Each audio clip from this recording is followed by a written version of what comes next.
Hello everyone. In this video tutorial, we will guide you on how to change your primary email address on Facebook.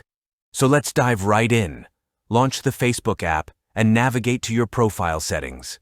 You can do this by tapping the hamburger menu, 3 horizontal lines.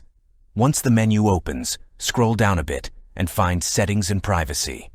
Tap on it and then select Settings from the following menu. Within Settings, you'll find various options related to your account. Look for the section titled Meta Account Center. Tap on it and tap on Personal Details. Then, navigate to Contact Info to manage your email addresses. Now you're ready to add your new email address. Select Add New Contact and tap on Add Email. A pop-up window will appear. Enter the new email address you want to associate with your Facebook account, along with your Facebook password for verification purposes. Once you've filled in both fields, tap Add. Facebook will send a confirmation code to your new email address to verify ownership.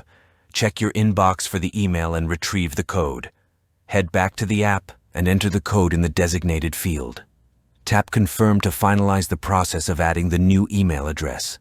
With both email addresses now displayed on your screen, you can easily set the new one as your primary. And there you have it. By using this method, you can change your primary email address on Facebook. If you find this video helpful, don't forget to subscribe to our channel for more tutorials. Thanks for watching.